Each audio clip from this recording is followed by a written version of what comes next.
Welcome to the panel. Thank you for relieving us of Direction Slack's presence. What's up?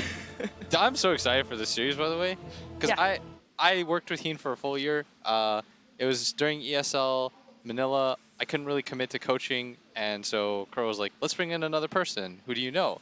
And I knew that Heen was... Okay, so here's the real truth. Okay. Heen, here we go. Heen, I'll tell this, and this is a true story. Heen said, I want to cast. And I was like... He's way too good. He's really well spoken. He's like a better version of me. So I was like, I've got a better job for you.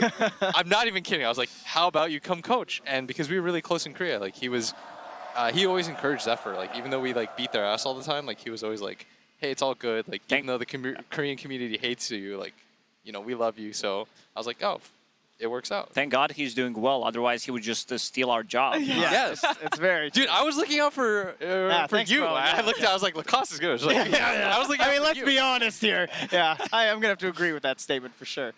I mean, he's got great videos. The guy's very smart. He gives a little bit to the community, not just to his team. But it's very obvious that he's got the Dota brain in there.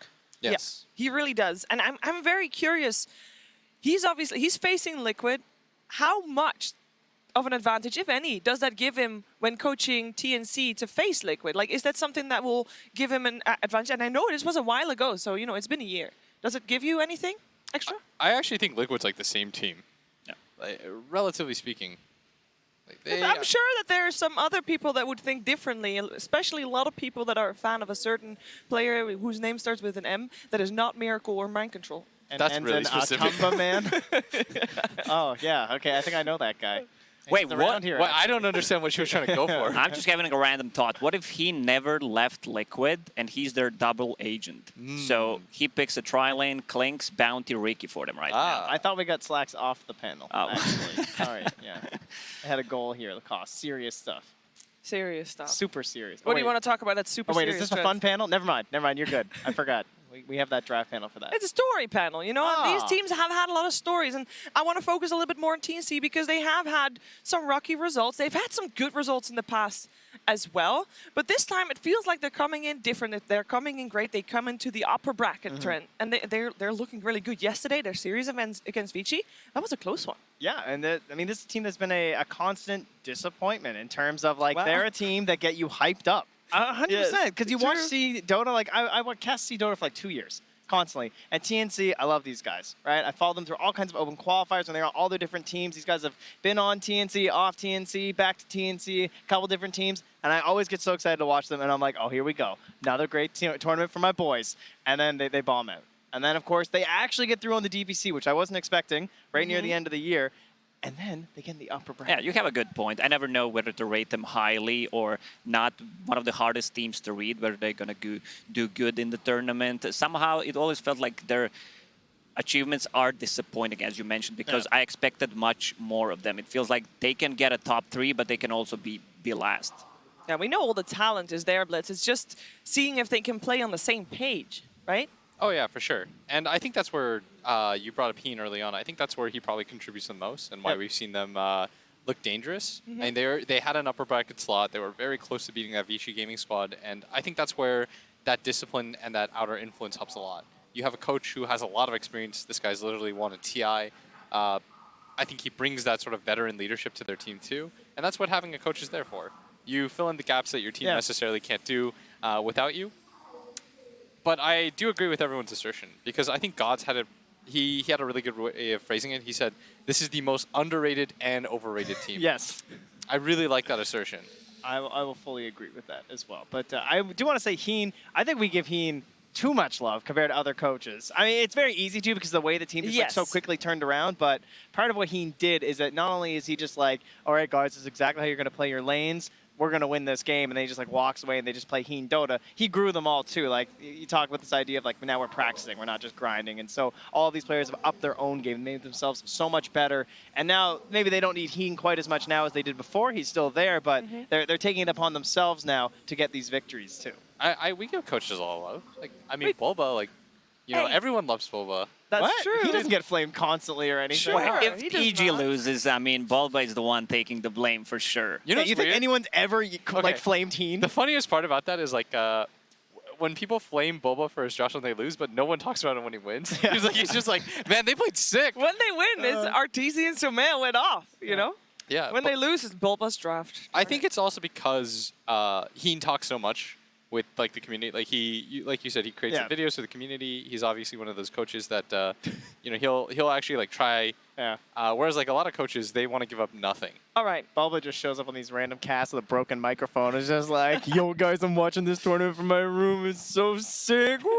Now, we know Heen is well spoken and he speaks up a lot. Now, on the other side, the coach that Liquid replaced Heen with is Armen, and he feels like the total opposite. If you hear him talking and you're not listening, or like you're not seeing him, you're thinking you're hearing Kuro talk. Yeah. Kuro and Armen go far back together, even to Dota 1 days. They were the only German players pretty much that were good at Dota. I'm pretty sure. Hani, you remember. Black? Oh, Black. Well, Black as well. We're going to give credit to our boy Black, but seems like he's more of a shy guy and not the Poppy type of a person who says you do this or you're out. But so I think it's more of a team thing for Team Liquid. If you see them behind the scenes, they're always grouping up together, always walking as a 5-6-man squad. Yeah, Armen right there behind the man Kuro. Because if you're talking about Heen bringing veteran leadership to TNC, Liquid doesn't need that in a coach. They got Kuroki. He's been to every single international. And that wasn't even, like, that was halfway his career that he went to his first one, you know? He's been doing this for over a decade. That's veteran leadership in a nutshell. Although he didn't start leading until fairly late in his career, right? I mean, because he was a core player for, like, most of Dota 1. Yeah. Yeah, and he played under Puppy for a while as well, of course, and only once he left Puppy did he start coaching his own squad. And 1TI, casual, you know. No big deal. No big deal. Says, okay, I guess I'll be the captain now, you know, if I got to. I mean, someone who's a captain doesn't necessarily need to be like an in-game leader. We heard the teams talking about how some players are actually leading them in certain points of the game, like mid-game, early game. Someone's making the calls. Someone is making the calls, and I'm making the call right now to get this game started. So let's get ready for the draft. TNC Predator versus Team Liquid. Game 1. That's right, we are here, TNC versus Liquid. I'm joined by Febby, Kyle. Clearly you're even more prepared than I am, but you know, I don't even need these notes because this is a rematch. I don't need to know what happens. TNC already beat Liquid 2-0 in the group stage. That's what got them into the upper bracket. What are we even doing here, Febby? Oh, okay. We're talking about the draft. We are. So we're supposed to be not biased. Not biased, of course not. So then what are we doing here? It's TNC versus Liquid, Southeast Asia versus Europe. It's already been predetermined. Has Liquid somehow turned it around? Do they know what they're doing now? It's not just about regions, man. This is Heen versus Kuro. Oh. Come on, this is... Okay. This is a throwback. Heen's too mild-mannered to say it, you know? And there's no bad blood necessarily, but this is certainly one of those matches for elimination with a little extra play. Okay. And it'll be curious. Me and Febby were talking about it before the series started. We agree that if anyone's got to shift it up a bit, it's going to be Liquid. Right. Because TNC seems to have their number. I think their play style matches up really well against the way Liquid's been playing. And Liquid hasn't been playing very well. No, they haven't.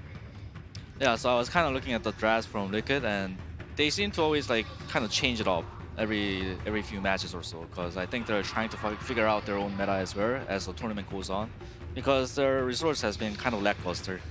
Meanwhile, on TNC, yes, they did lose to VG, but I think it's because of the 10th pick Brood, which I think it actually hurt them. It wasn't actually a good Brood game, so I think the quality of the Dota that TNC has been playing, it's like tier 1. They can like take it for the Philippine boys. Right, and something that I know Blitz had mentioned earlier when looking at Liquid is that he doesn't think that they're a middle-of-the-road kind of team. They're either going to be bottom 4 or they're going to be top 4. The question is, have they figured it out? Are they moving around in their picks because they want to find out where they're settling? Was their first BO1 where they actually defined it? Well, can we get into the bans? Yeah, please. Because you were talking about this, right, Feppy? You expected the Beastmaster ET would be eliminated from TNC. Because I think ET specifically, like, Fog's been jumping up for joy because it's finally been realized by the scene that this hero is nuts. You'd think that, you know, with damage amp being such an incredibly important mechanic, people would realize, like, hey, this hero removes all of my armor. Oh, and my magic armor from range. This can't be fair. It really isn't. So that's taken out right away. Liquid. Yeah, so the pick order is kind of different. Liquid opened up Chen, and last time TNC kind of baited the Chen open, and they were able to take the Chen away from Liquid, but Liquid, this time around, they just first picked the Chen for themselves. And yeah, meanwhile, SD is still open, and it's one of the hottest heroes of the tournament, SD and ET. But I feel like Chen's traditionally excellent against the SD, though. Yes, in I theory. think so too. And I feel like if I'm, well, they just do it anyway. All right, SD Mirana. Yeah, now, it's not just this, an SD, it's an SD Mirana. Here's the thing, though, because I know TNC is comfortable playing Mirana core. Cuckoo specifically loves these weirder offlaners. He's been, I think, the first person that really played offlane Tiny and showed everyone how it was done with the Ags and the Daedalus build. And this is a threat now because you have that role versatility. You don't know if this is the support duo or perhaps a lane. And I really like Mirana. This is something Optic used to do to us back when we played against them all the time in NA like a year and a half ago, where you would play Mirana safe. Like wherever you thought the Chen wanted to play and pressure, you put a core Mirana there. And there's always the catapult arrow, you arrow the creeps. Like it's very difficult for Chen to play aggressive into this hero. Or you could theoretically just have him follow the Chen around in the jungle anytime he looks to get active. Yeah, that is true. It is a very good counter against Chen. It just one-shots the creeps, so Yeah. Chen kind of have to dodge the Mirana in the laning phase. Yeah. I like the Tide in response, though, because obviously you can cleanse the arrow off yourself. It's very hard to 100 to 0. The Shadow Demon Disrupt into arrow combo isn't as effective. And in addition, you have to assume that the SD will be used at some point to make a bunch of illusions late game. The Anchor Smash, very effective. You just limit damage. It's one of the heroes of the tournament too, I think. Tide has been picked quite a lot, and it has a pretty high win rate too. What is that win rate? I have no idea. I'm not the stats man. You're talking to the wrong guy. I threw away my notes. Febby, I thought you had it all prepared. I'm sorry. You guys want to talk to the man with the white hair. Dude, it would be so funny though if he actually just ran out from backstage, like furiously, God, that's papers Nahaz's flying everywhere. music. Yeah. So can I guess what TNC is gonna pick here, or hell yeah. I think TNC is gonna pick Zanking here. The reason is TNC always prioritizes. They got a ban first. You're getting ahead of yourself. This is that magical part of the draft where you don't have to do anything. Okay. You just hang out. No. Sand King, justify it for me. I want to hear this. So what I was gonna talk about is TNC always picks these like team fight heroes. They have like two styles of playing. They either pick team fight with Earthshaker, Sand King, or they pick Bat Rider and play around with the vision. And right now, Mirana is most likely gonna be played by Tims. Yes, position 3 Mirana is possible, but I think like support Mirana kind of makes more sense because they picked it for the Chen. I think this Mirana is going to try to follow the Chen around. So it's the TNC style, right? Yeah. Especially when you consider Liquid's comfort. It feels like Kuro certainly acts as like the brain controlling the body of his teammates. And if you slow down his game, like you can't really impact the map like you want. He traditionally likes to get like level 3, level 4, gets 2 creeps, starts summoning in allies. You can do a lot of cool plays with Tide and Chen because you have now that superior teamfight advantage, but you don't lack in mobility as you usually would with this, you know, fat watermelon that you've got to kind of drag around to fight. Now you just TP him in and all of a sudden you can dive with authority because you're just not going to be able to challenge a Tide level 7, level 8 with Ravage active. And I think that's going perfectly against what TNC like to do. TNC is something that originally the Raven era TNC is something that I thought was the quintessential for Protect 1. You know, you just got to enable Raven, and then all of a sudden TNC will find a victory somehow. But this era of TNC, it's like they get 4 cores at the end of every single game. So if you just rush them early with something like a Chen Tidehunter, they may not even get the chance. Kunkka's great here as well. It's one of those hard counters to Chen because you not only offer excellent wave clear, but early game, when Chen looks to get aggressive around objectives, you have some of the best team fight in Dota with the boat early. So do you think that Tide is as cooldown dependent as he once used to be, Febby? Because I know a lot of people back in the day, they're like, oh, Ravage, you gotta play around Ravage all the time. These days it seems he just soaks up all the aggression from the enemy team. You just need Anchor Smash to just walk around all the time. yeah, exactly. When your ulti is up, you can play aggressive. When your ulti is down, you can just play defensive by your tower, and you're just this fat Tide who's like pretty hard to kill because of the Kraken share. So And now he's got a Tusk on his team, another form of save. So between Hand of God and the Snowball, it's going to be hard to take down these tanky targets. I was thinking it was gonna be either Earth Spirit or Tusk because look at how they play with the Chen is this Chen will always like walk around and bring over GH whatever he's playing, Tusk or Earth Spirit. Tusk is better here just because one, you have the synergy with the Chen, you can snowball creeps, you have the tag team for amp damage, and in addition, when you're playing against heroes like Kunkka, like Mirana, you have a lot of like incoming damage that's very easy to foresee. You know, an X into a boat. Now a snowball, all of a sudden, you turn a fight around immediately. Earth Spirit's nice, but it's effectively all aggressive, and you don't have that save mechanic. I think it's really good here. Right now, it seems like Liquid draft is more versatile in terms of like, playing aggressive and playing defensive. There's two saves from Chen and Tusker. But TNC's lineup is just, it's them to a T. It's pure aggression. Every hero with some sort of stun, some with multiples, and you get ahead, it's so easy to take over the map just because you have the free smokes from the Mirana, and you can just continuously play aggressive the entire game. For me, Wraith King is a bit of a question mark because his laning against like these aggressive heroes is not good, and against Tide too. Tide is usually pretty good against Wraith King because it just one-shots the Wraith King skeletons. Yeah. So it's a bit of a question mark pick. I haven't seen TNC play a lot of it either. So it is a pretty good carry hero though. So what are you thinking for Liquid then? Pardon? What did you say? What do you think for Liquid? Ember looks okay if it's not. Yeah, it's not banned, right? So Ember what are you looking for in that more general sense? So you're saying Ember because what, you want like a very mobile mid-game oriented mid, something that moves around a lot? Because I was thinking like Liquid, I was kind of casting their games here and there, and they looked really solid when Miracle makes like when Miracle is on those like space making heroes like Ember, Les, Gyro, you know, those heroes that don't need items and can still fight early on. Yeah. Which is something that a lot of people were thinking was going to be the opposite direction whenever Weeha was brought onto the team. They thought that, oh, okay, Miracle, he wants to be an even greedier one than ever before, and Weeha's going to be the space creator. But the way that they've been playing TI so far does go in favor of what you're saying. It's almost counter to what Kuro said himself during that massage interview. Yes, with exactly. Casey, where he's like, yeah, I wanted a pure mid player. But then Weeha, you know, he plays this BO1 elimination on a Necro, and we all kind of scratch our heads a little bit, and it just kind of goes to show as well like how complex Dota is. It's tough to understand, you know. There's player comfort, there's team comfort, there's just overall draft synergies that maybe people think are like ahead in power level. You never really know. I think if you compare this version of Liquid to the last version it was like a pure 4+1. Miracle will farm everything. But this version, I fear, is Miracle and Weeha shares the farm a little bit. Yes, that's for sure the case. And they're going to go with one of Templar Assassin. Yeah, one of Weeha's signature heroes on this team, right? It's TA or Windranger, and they go for TA.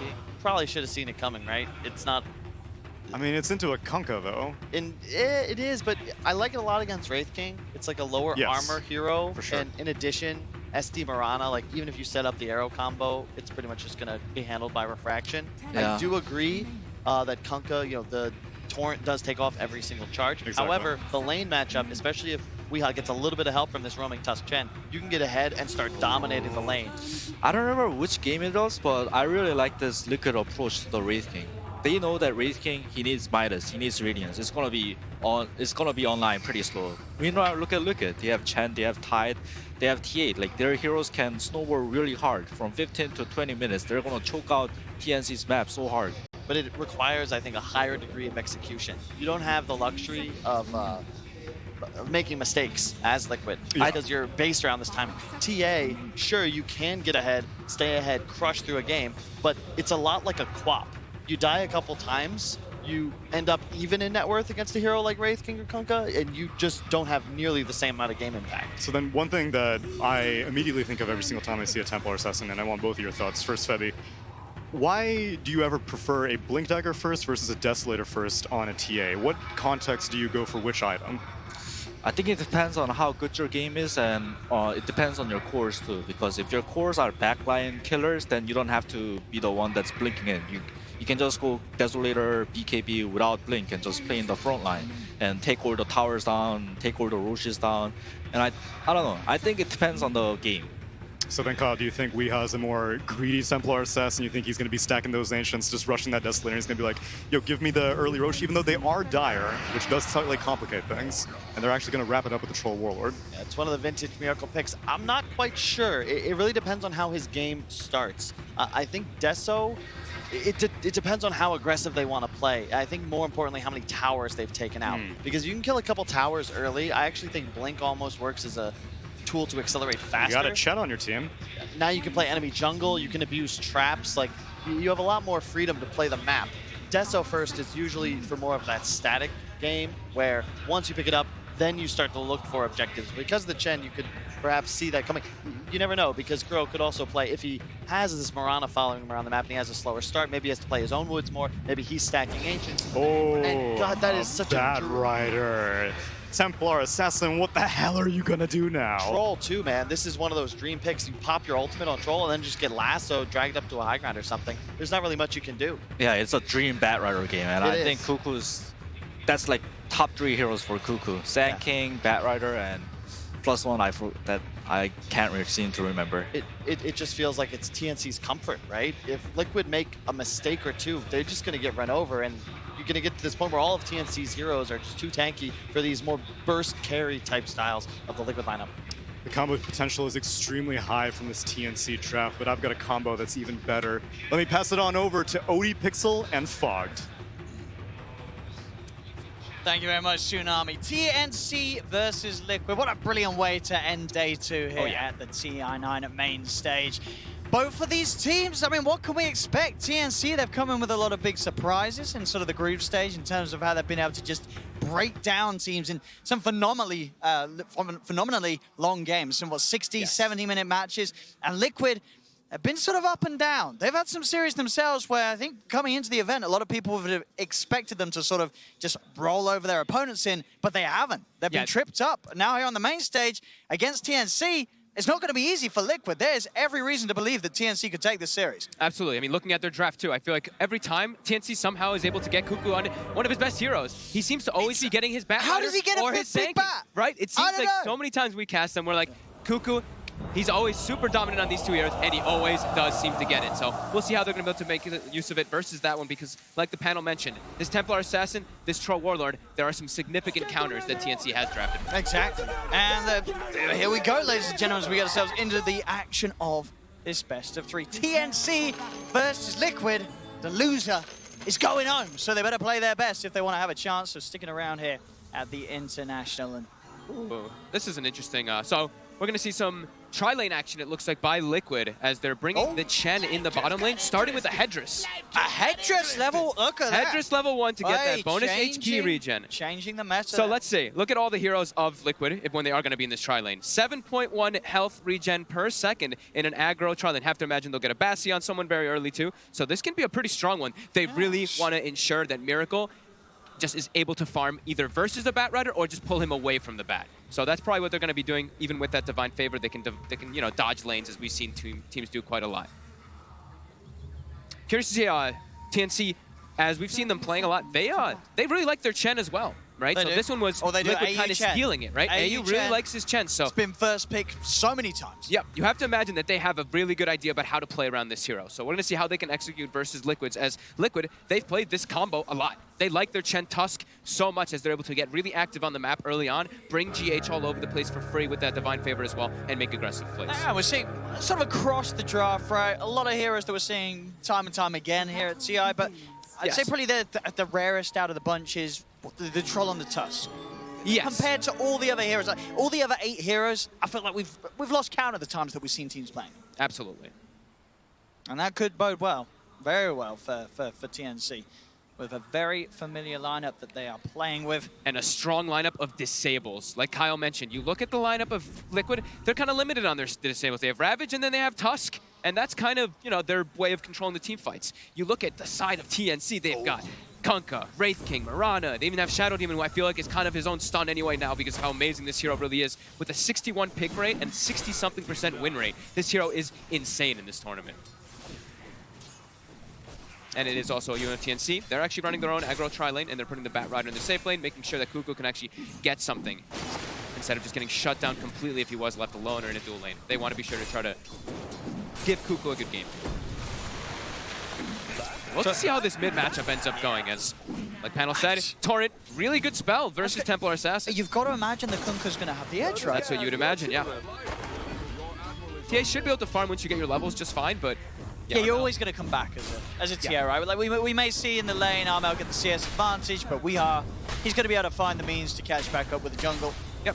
As long as, that's the one thing that I look at, I'm like, they have to make sure that Miracle doesn't have to get resorted to go to the jungle, right? I think that's why they're trying to secure him so much, is because they have a TA on their team. If you have a point where the TA is going to the jungle, your Troll Warlord's going to the jungle, and then you're playing an aggressive lineup with a Tidehunter, a Tusk, and the Chen moving on the map making plays, you're going to be extremely limited. And they do rely on, of course, having the TA and the Trolls.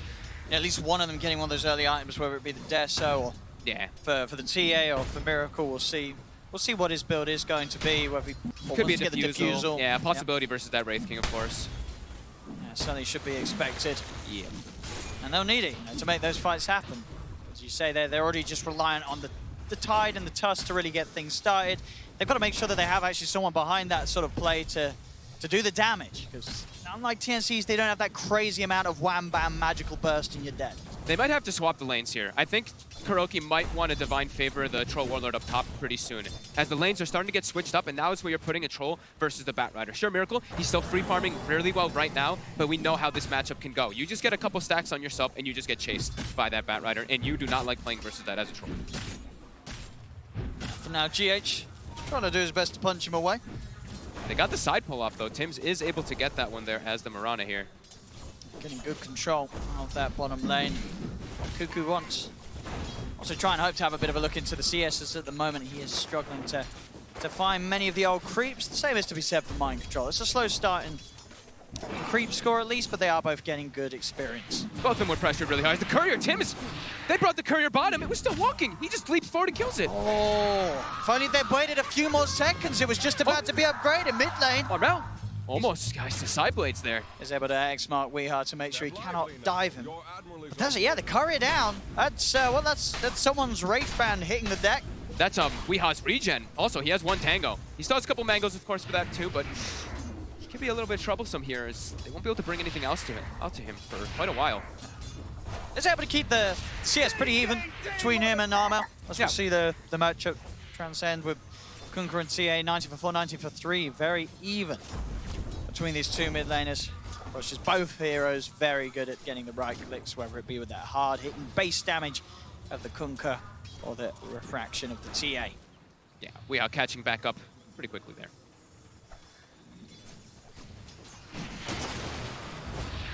So they are starting to recover both of those heroes that were aggro tri-laned at first, now able to start getting something, as Michael Jones even getting aggressive onto Gabby here with that Mud Golem from Kuro.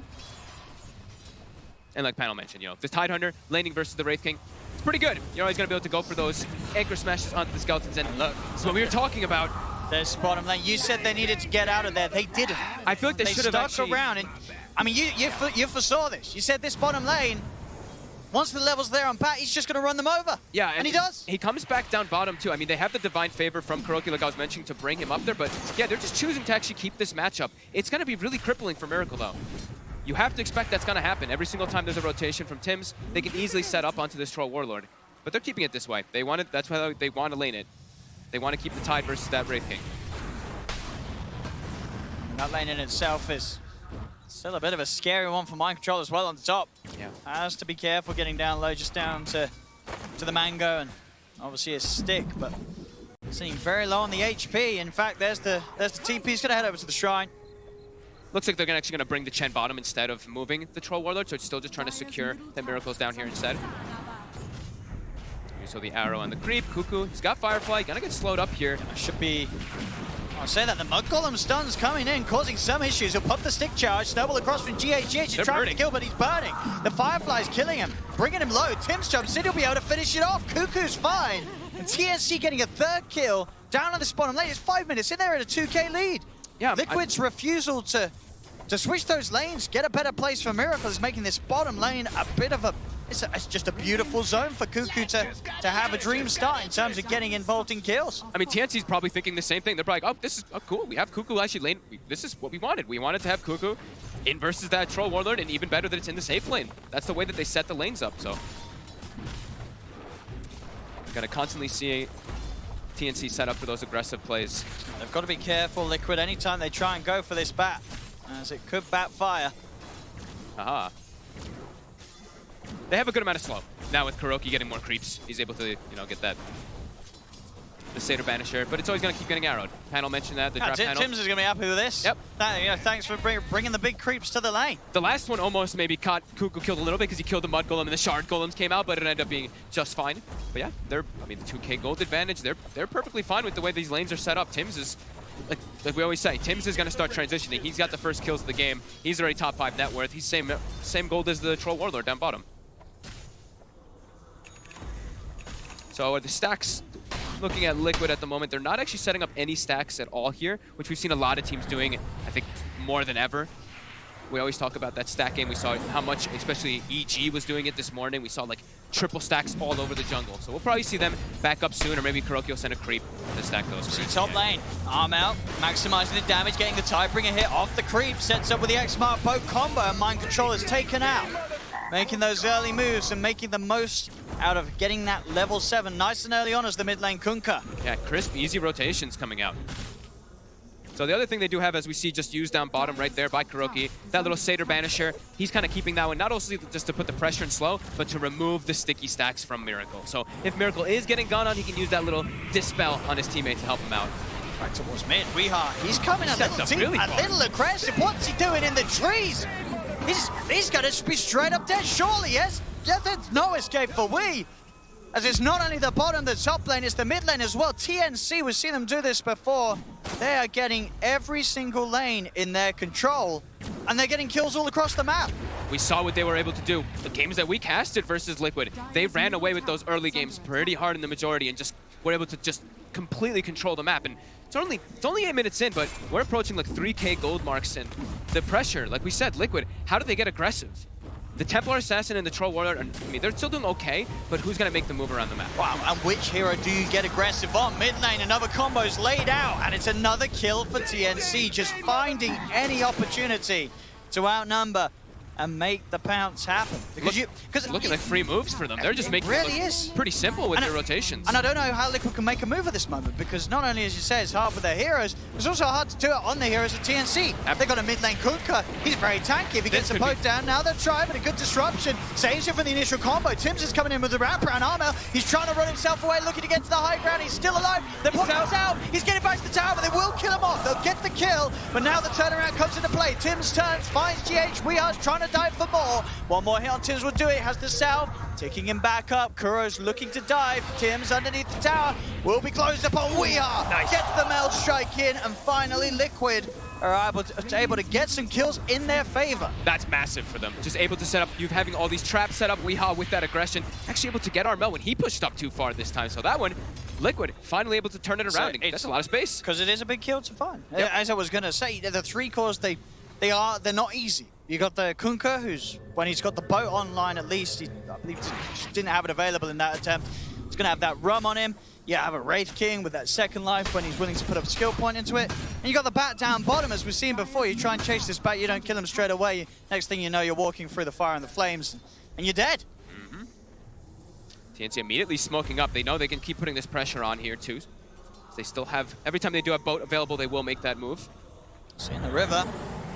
TNC heavily outnumbering Liquid here. Miracle and GH have to be careful. They're able to get, they're able to back up there. Kuroki also getting some deep vision during all these last few moments. GH tried to come across a little closer to the rune. Arrow is going to be whiffed, but GH is going to end up rolling himself in pretty deep. TNC still a little careful about how they go on him. They don't want to try and force too much on a support kill. They're losing their mid tower because of it. That rotation, they left to go bottom to gank, and Weeha's like, oh, thank you. He comes in and does 1,700 damage to that mid tower. Very important for Liquid, that map control that they can't get if they are able to actually get that mid tower. So much vision and opportunities they can get from just putting even down TA traps deeper. So they get the charge. Cuckoo got the Fireflies, who will try and get himself over the charge, but with the Troll Summon, they've got the control. Cuckoo trying to escape. They have the damage. It's Miracle. Those axes will find the kill. Liquid now to start to even that net worth difference. Back off. GH, even though he's 1-4-1, he's making the moves around the map with the team to at least bring them back with that. That tag team bonus really coming into play there versus Cuckoo. Can't actually get away from them as he's constantly getting hit and slowed and hit and slowed. And that allows Miracle to be a little more enabled too. That tag team bonus giving him that extra damage. That's tanking the arrow there, keeping that catapult alive.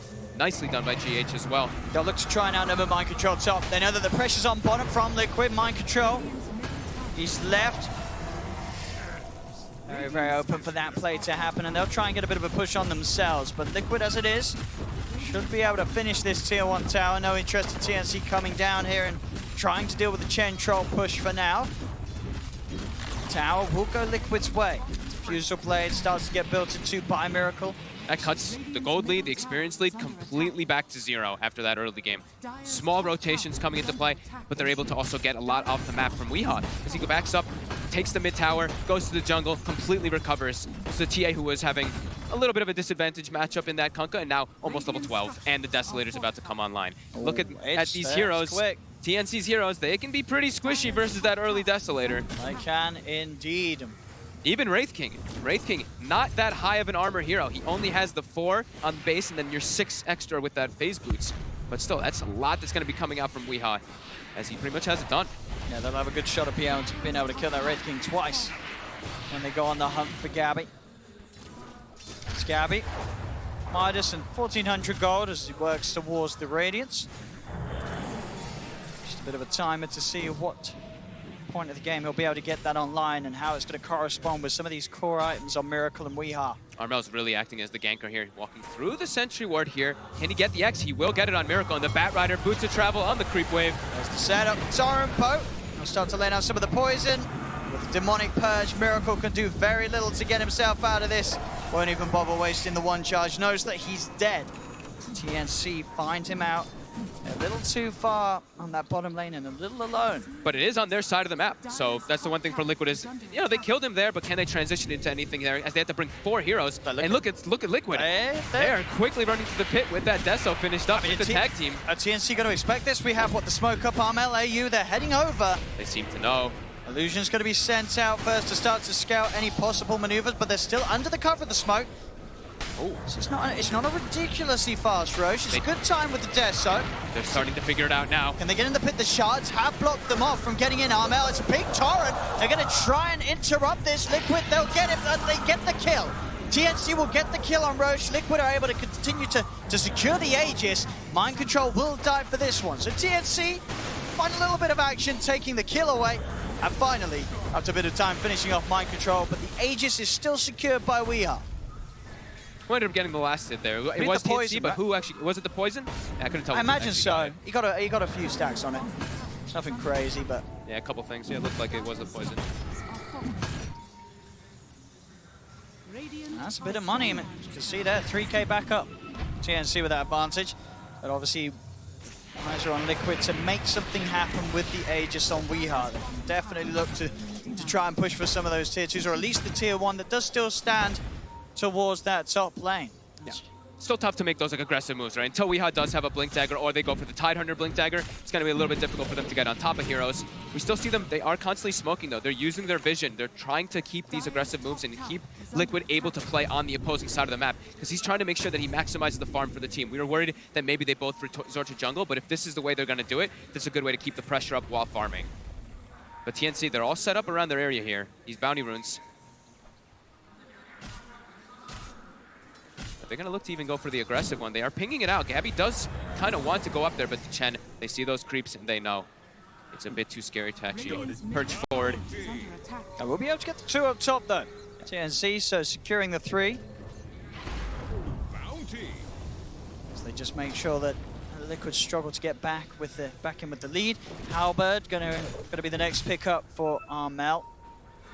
Best item in the game versus pretty much one of the best items in the game versus TA, that longer duration. And Troll, right? And also very good versus early, yeah. Both of these heroes render pretty useless in the fights. obviously a long time until BKBs are out. Miracle is going to start to build towards his after the defusal. It's definitely grim for the troll. You pop battle trance, you get disarmed, you stand there. Not much you can do about it. And they've got great ways to play with that sort of time where he's in the berserk. Yeah. And the disruption, kiting him up as well. It's, yeah, disruption and disarm makes it a big nightmare for Miracle before he has the BKB. Top lane again, mind control. It's going to be the one to get gone upon. Got the Kraken, but there's the lasso, dragging him back. TNC will finish off the old watermelon. So much damage coming in from the Kunkka with that Tidebringer, with all these items. The Shadow Blade plus that Sage, extra damage coming in. Quickly able to bring down My Control, who's he's farming slowly in this game. Not able to really get that Blink Dagger, but he's matched up at least with Cuckoo. See down here, the Moonlight Shadow being used for Gabby. It's just going to end, so GH eyes on Gabby. Arrow's going to whiff. Gabby's going to try and come in fact, onto Weeha, though. Get on top of him as well with Cuckoo and the Firefly. Tims and Armel turning up as well as they'll surround Weeha. The Tidebringer hit comes in. They take the Aegis out of Weeha. They're going to look for more. It's Liquid. A push to the side. Here's the second life of Weeha. Aegis, as he'll be able to blink away. Now looks to go back in, looking to get on top of Gabby. Gabby now on the retreat. They've lost Cuckoo on TNC. Can Liquid find anything more out of this? GH has got eyes on Tims. The trap's being used by Weeha to help continue the chase, but they don't want to run into the dark. They have no vision on the high ground, so they won't go any further, Liquid, as it's simply an Aegis traded for the life of Cuckoo. Cuckoo's probably right with that. He's, you know, as we say, it's TNC. Cuckoo's like, I'm kind of the sacrifice. I'm not the real 3 position. Tims will eventually become that 3. And sort of the time is ticking, of course, for Gabby. He has the Relic. Yep.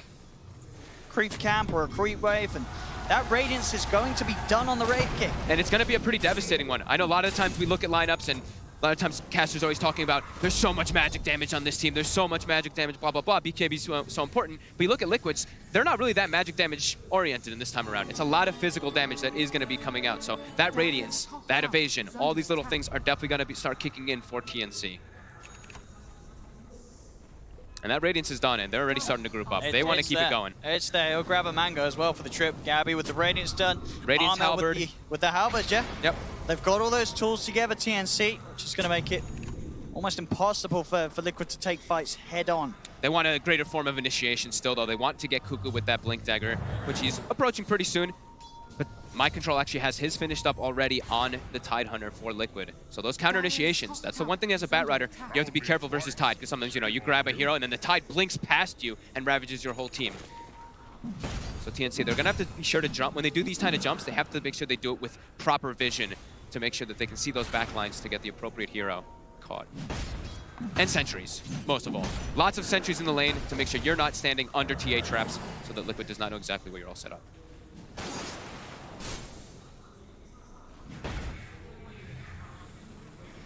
So they've got that vision inside their jungle, Liquid, so fully aware of TNC setting up for this push up top.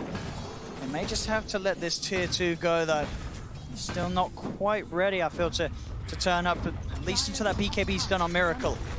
The fights aren't going to be easy at all if they do choose to take them, and just leave sort of mind control to keep the pressure off. Already the Skeleton's starting to really beat down on that tower. Damage is being done, the pressure being kept on by TNC at this early point. Set up down bottom from Armel. They know someone's going to show down here. They haven't seen much from Liquid in a while. He sees GH. Should be a pretty easy pickup for them here. Snowball. Just trying to use it there in an attempt to get away. Torrent will be off the mark. GH with the shards. He tries his best, but the vision's there from Cuckoo. Crossing over the tree line with the Firefly to find the X-Mark vision for Armel. Buys time for his cores to at least farm. It's not even that much gold, right? 196 gold. How much XP do they get? They get like 630. That's actually a pretty decent amount. But yeah, he pushes the lane out, forces moves, and keeps his teammates farming where they are trying to get their BKBs. Because, like we said, for Liquid, they have mostly physical damage. But then we look at TNC, they have a lot of mixed and a lot of control. A lot of stuns, as the draft panel had talked about. So these BKBs for Liquid are going to be really needed for them to be able to take those fights. Was, of course, a kill around the rune spawning. So TNC, again, will be able to secure the majority. 3 bounty runes for the one that Liquid's going to get the chance to grab. They tried to also use that opportunity to get some deep vision down, but as we saw, Liquid was already prepared. They had the sentry down. Miracle easily able to get that one. So Liquid, like we said, they're just buying time. Right now is farm time for those BKBs. TNC, I mean, they're okay with farming as well. Oh, they certainly are. Yep. With this Kunkka Wraith King. Midas and Iranians, right? And Sims, as you mentioned, the 4th core in the making for TNC if the game does go on. They do not mind this passive state of the game. Obviously, Liquid feel like it is the only way for them to play at the moment. You do have to agree. They need BKBs to fight. They really do. Troll Warlord into this is way too difficult to fight when he doesn't have it. He's pretty much got it, and the same to be said for Weehas. Definitely, within the next minute when those BKBs are out, you can expect Liquid to start to look to make those plays and look to take the fights on their own terms. They have to make a lot happen with those BKBs too, right? You know, your 10-second BKBs are massive because once those start trickling down, that is one of the things that we know about TA is you get to the later stages, you only have a 5-second BKB to work with, it'd be really problematic. So they're going to have both looking to come out actually at the exact same time. So this is a big peak here for Liquid. And they do actually also have vision right now of TNC with this ward here up on that top bounty room. So a lot of information going for them on the map. Mid lane is still kind of pushing in, so they have to address that before they can make too big of a smoke. So one person will take that one out. And Liquid, they're going to look to set up here. But TNC, they're positioned here on the high ground. See, this is the all-important fight for Liquid. They're 4K down, they've got the BKBs. This is the time to swing that net worth advantage back in their favor. Miracle's going to look to start the fight with the wraparound. He's got eyes on Gabby. Jump forward from AU. AU's going to be the first to fall. Now they'll be able to focus down the Wraith King. Gabby getting his mana burnt by the defusal. Weehar picks up the second. The exact kind of maneuver that Liquid was hoping to execute with that smoke and the BKBs. They're able to find a couple of kills, one of them being the big old Wraith King, getting Gabby off the map and opening up some space to pressure down mid lane.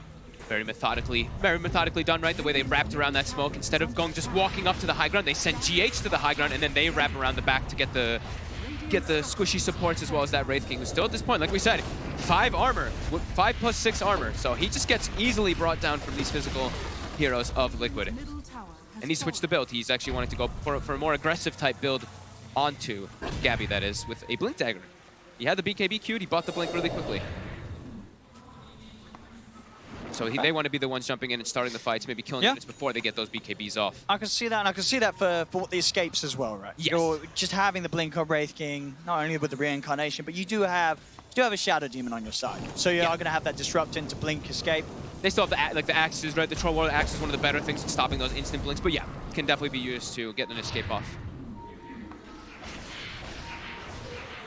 And the big one, the big next timing, right? That Roche. 1 minute until it is going to be spawning. Liquid always keep tabs of it because they have those traps. So TNC, they want to try to have something happen within these next few moments. Try to catch Liquid when they are split up. Liquid, they're just farming the map with that BKBs. They're feeling pretty comfortable now.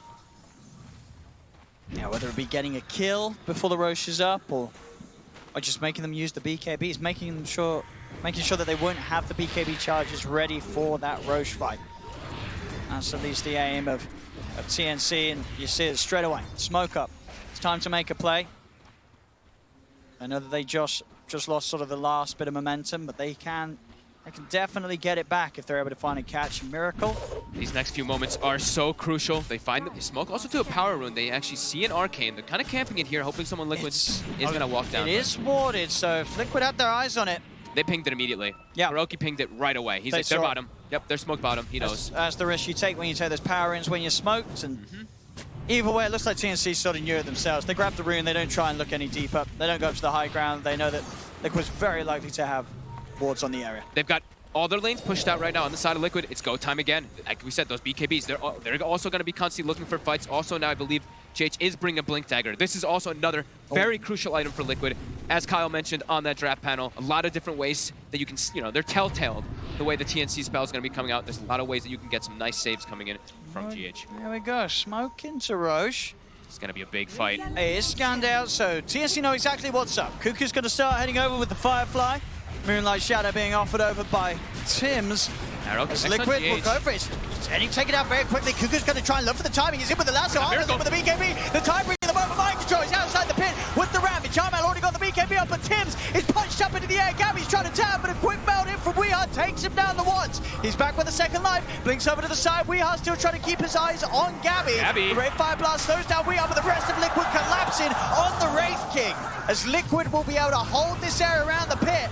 Armel tries for another poke, but he's already used the BKB. He's got to be careful. He's out of mana. 2 big hits from the TA. Bring Kuka down low. As TNC back up to the high ground. Tims is looking at it. He's trying for the steal. They are not going to get it, though. Weehart will be able to secure that Aegis. Buyback for GH as he knows now with the Aegis in Weehart's hands. This is the fight for Liquid to take. Torrent out to Weehart and Mind Control. Miracle still on the sea escape, trying to desperately run away from those Shadow Demon illusions. GH and Mind Control, they're still on the front lines, punching up Armel. Miracle, he's thinking about going in, but he's incredible. He doesn't have the Aegis himself. It's on, or it was on Weehart. There's the jump forward. AU taken out. Weehart once more. As TNC, they're getting pushed all the way back. Mind Control's there with the wraparound. Bleak forward for GH. They've found Tims as well. As TNC tried their best to time it around the Roche, but this time they won't even get the kill. Both elements going the way of Liquid. They're too tanky. They have too much regen and waves of sustain. Coming in from the Chen, he pops the Hand of God, pops him back. Fight kind of turns on itself. TNC, their damage just is not there. And we see Gabby. He looks like a support at this point. He dies so quickly in the fights from all the physical damage. Liquid, they're just knocking on the racks already. I'll send a boat down mid, won't make the connection. 40 seconds, no Tims. Liquid more than happy to stand their ground and look to take this Rax away. Just 26 minutes there, they'll go for the lead in with the lasso, but snowball forward, Gabby throws out the zone. Armel puts the BKB, but he has to put the BKB in right. It's so much physical damage output coming out from Liquid. Miracle with the ult, he beats down Cuckoo. Gabby's out of mana, he's got to back off. The buyback comes in from Cuckoo. They'll look for the drag back with the X mark, looking towards Miracle, but he has to move at speed to get out. He's back in, has the Orchid, cuts down the SD, looks over to Cuckoo. That's a dieback on the Bat Rider as Liquid They're gonna keep clean going. up the mid-racks. They look like they want to keep going in, but they don't have tier 2s. They look like they want to I mean, they know they can. They're just going to go over tier 4s. It's 2 heroes dead without buyback. This should be Liquid being able to close down the game.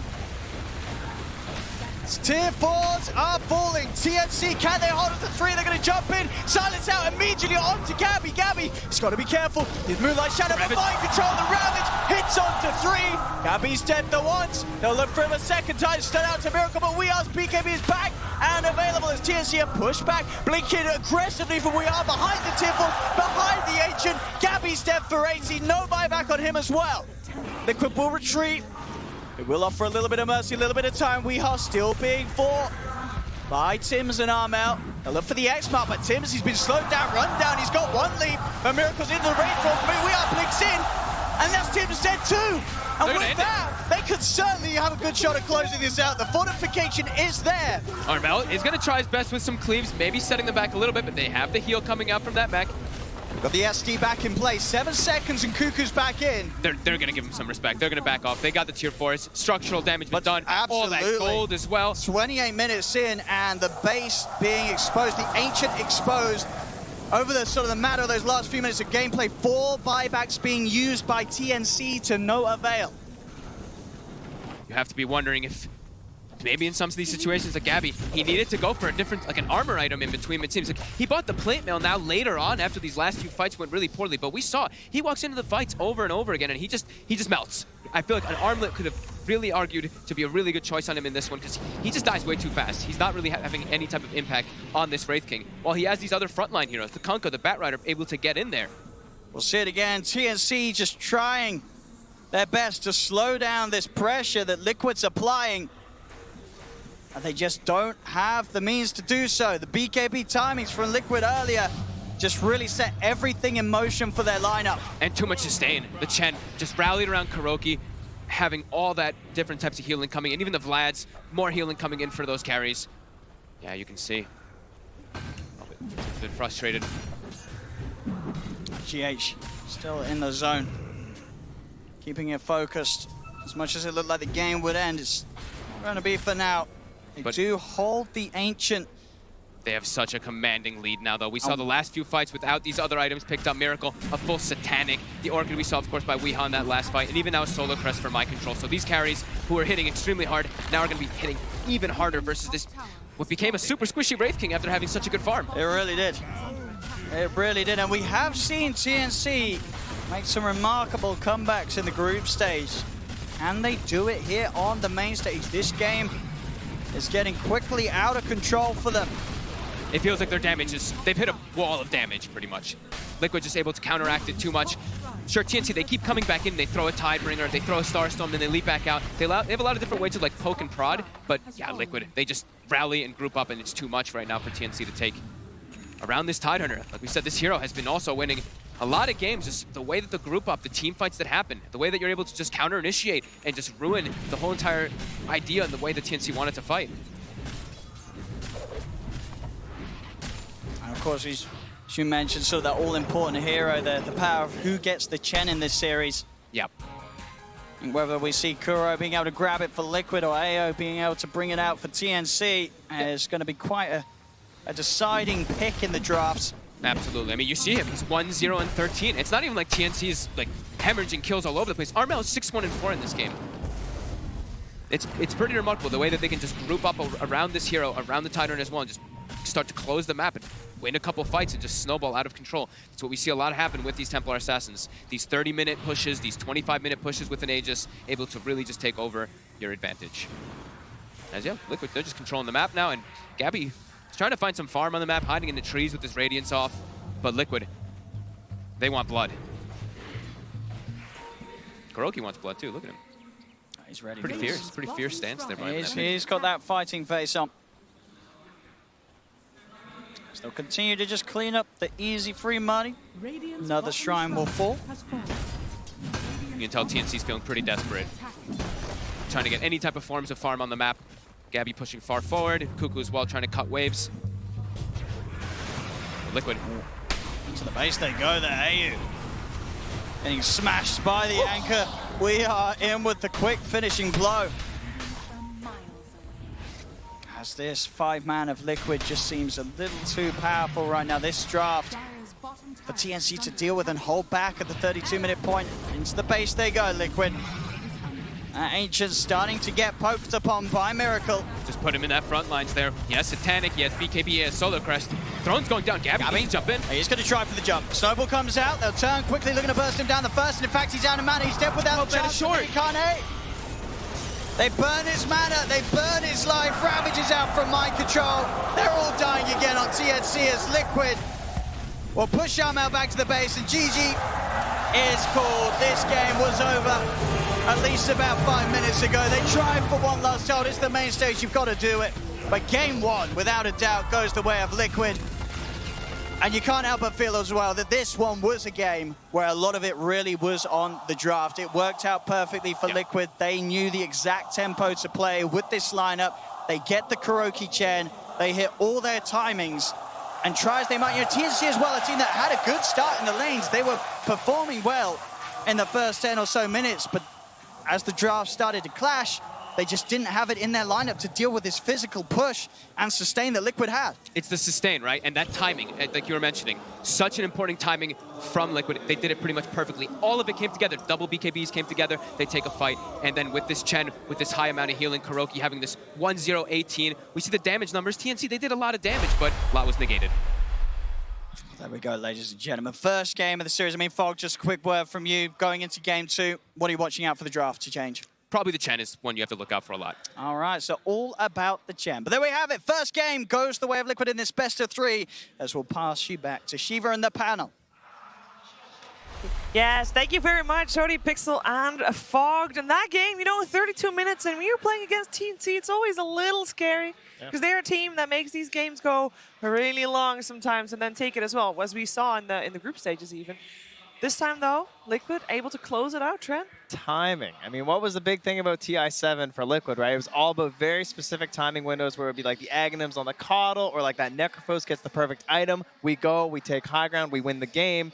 Sort of a similar situation here, right? Where it almost looked like that VP game I was thinking of, right? Where you had Pasha on the Tidehunter kind of winning these engagements, but eventually the Alkit like took over and they won. Sort of a similar thing with the Wraith King, kind of a somewhat similar playstyle there, but actually hitting the timing this time there from Liquid and taking the game. Yeah, besides the Chen, Tidehunter, and Shadow Demon, they seem like Tidehunter seems like one of the strongest heroes because you need to pick some kind of a counter for him. You need to have either a Disruptor, Enigma, something like a Chrono, something that he can't get out of. Otherwise, you have a guaranteed Ravage in a team fight, and if you're not playing around those timings, you're just going to get dismantled, especially in the Roche Pit fights. And we've seen that a couple of times. Also, Liquid managed to get Aegis twice. V has stole it once because they got the the last hit on it, also stacking multiple items with minus armor, Deso plus the Solar Crest.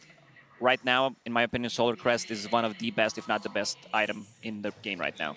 Oh yeah, I definitely agree. Plus, I think that even though the laning phase was like a little bit hard, and TNC did a really good job in that, I just felt like eventually you're gonna have to 5-on-5, get into team fights, and you're not gonna burst this Tide down. You're not gonna burst this TA down. If they got the Aegis, I felt like your problem becomes like doubly so, because killing Miracle once is like okay, but you got to get through him twice. They had that one situation where like they actually got lucky where Tim's the double Starfall hit, and they were able to clear it like really quickly, but as soon as Liquid got the ball rolling, I mean, Chen looks so good in games like this. He didn't have to do the weird thing with the creeps where it was just like he got all the little tomatoes or whatever, or potatoes. He was able to actually grab like useful creeps and just like march down lanes. It was very dominant in the team fight, and the game was very even at the start, though, apart from maybe the mid lane where we did have Weeha struggle a little bit there.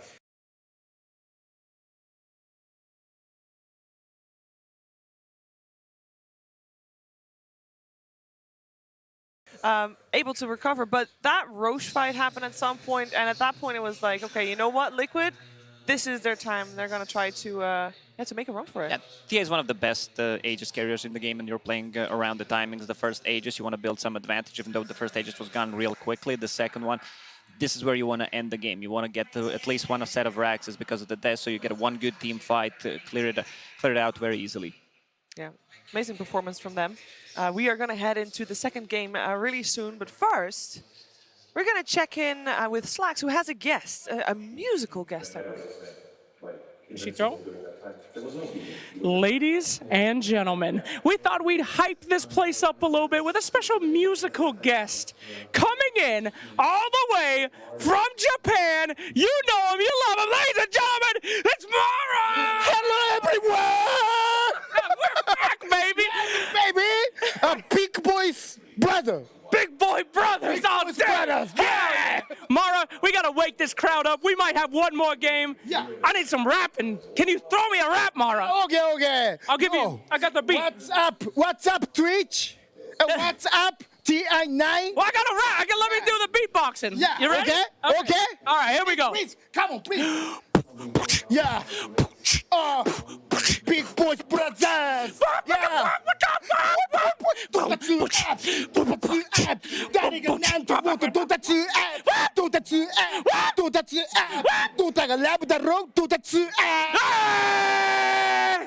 Yeah, Mara!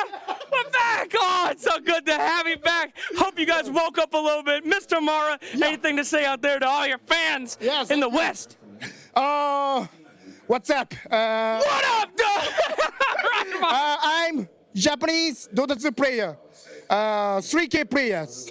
Don't tell me you're 3K. He's very good. Don't listen to him. Follow Mara on Twitch. He's the man, Mara. Great to see you again. Have fun at TI, buddy. Yeah. And back to you. Dota 2 up! Dota 2 up! Woo! You know, I actually started out with that rap thinking, you know what? This is not that bad. What are you trying to imply? Well, what are you trying to imply? Up. Well, Dota 2 up. Do you want to give it a go? I mean, like, Dota 2 up. well, you know, right now you're doing it and your microphone can actually take it, but I heard some spikes there, and I am sorry to all you headphone users out there, because I'm sure there are some that are blown up, but always good to see Mara. What an amazing guy. Great energy he has. And of course, we remember him from TI8, where Slacks actually took a trip to Japan. And yeah, amazing. All right. Great musical guest. Definitely not what I was expecting. Yeah, we will cover your medical bills for your ear damage after this. No, we won't, because it probably will be way too high.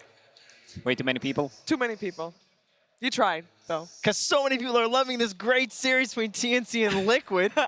Am I right? That is true. All right. I mean, the rap was, you know, to get us more hyped up, get us more energetic. And this series, this deserves also all this energy because it's a big series. We're having an elimination game, Liquid TNC. It's so scary right now being in the shoes of TNC as they are with their backs against the ropelets.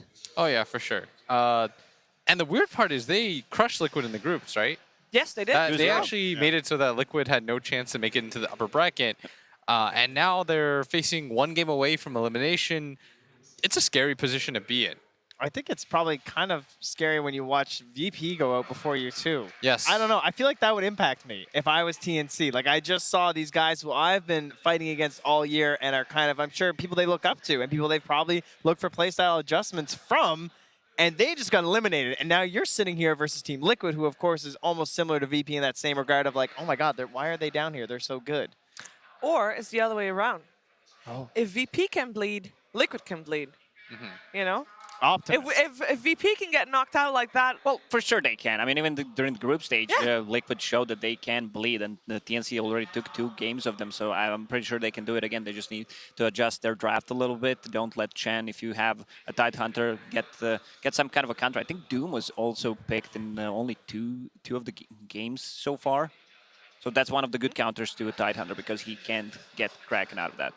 Get more team fight stuff. And that's what we want to see anyway, because these big team fights, that's what we know TNC for. They fight, and they have such precision when they fight, and it's so fun to watch. Not always fun for the fans, because definitely there's some heart rate spikes there, but definitely something that is super exciting, and I'm just hoping that they can get some team fight in there, because they kind of lacked that game too, Trent. It's hard to fight the Tide though, man. It's That's like, you're talking about Doom, only picked like twice, and then I think it was Virtus Pro who tried the Brewmaster too. His first pick of the whole tournament, they were cycloning the Tidehunter, still wasn't enough.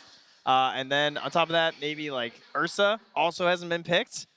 Monkey King, rarely Monkey King seen. is more of an OG kind of a pick. If someone's going to pick it, it's going to be definitely OG. We don't see that hero too much, especially not on the safe lane. Disruptor's playable, but I feel like a lot of the 5s are currently in the support, or I guess like the saving sort of a role, like the Shadow Demon really standing out to a lot of us in these drafts too. So it seems hard to work these like classic Tide counters in. And if you give Tidehunter a good laning stage, he will deliver, because that hero actually becomes a core and deals a lot of damage. And those cores, that the melee cores especially, that playing in the laning stage and in the mid game with the anchor smash, it reduces so much damage. Let's talk a little bit about the players that we have soon again on the stage. AU, latest addition to TNC. If you don't count Heen, I mean, sure, the coach came later, but as a team, as a squad, AU has a, of course, remarkable story of being an analyst, and then, all right, well, you know, you can also play. Oldest, one of the, I guess he's like the oldest member of TNC, because he played way back with Teehee. He did. On that old school roster back then. So he's like, he's out, he's in, back out, back in, sort of a deal all over the place. And I used to cast him all the time in all the open qualifiers. And so I would always like message him, be like, yo, can you add me as a friend so I can like watch your games and stuff? So I've been watching him now in before TI. The guy has just been playing Chen. Like every time I click his profile, it's just this guy is currently in a ranked game as Chen. You just wanted to brag that you have him in the friend list. It was a really long, weird story to come back. Yeah, you know, wow, pro player and the friends guys got him. You don't have any of those, I bet. You know, pro player and coach of team. I bet you have no friends. No. Wow. Oh. Well, we don't have real life friends. No, dude. No. Besides Dota. Don't they count as real life friends? Come on. Not really. Like, It's do you think I'm gonna be? You think I'm gonna hang out with Bulba after my Dota career's done? All right, guys, let's welcome them back in. They're going to take the stage for game number 2, Team Liquid facing TNC. It should be one heck of a match here, as we already saw game 1. It felt like Liquid of old. It felt like Liquid were back. They're strong. We've seen them do it in the lower bracket before. We're slightly different roster. TNC, before the series started, we did mention them as a team which is often overrated or underrated, and nobody really knows what's happening. But you know what is happening? Casey sitting down with Liquid. Actually, that's not happening. That has happened, and we can watch it right now. Kuro, GH, welcome. Thank you. So we mentioned TI8. We all made a huge story out of the narrative that of all the teams we had seen come back as TI champs, this felt like the first real chance of seeing a repeat winner 2 years in a row. Did you feel the pressure of that narrative, or did you use that to fuel you? Certainly there was like some sort of pressure, but I don't think we let it really get to us. It's more like the TI itself is full of pressure, more than anything else. And it's constantly changing.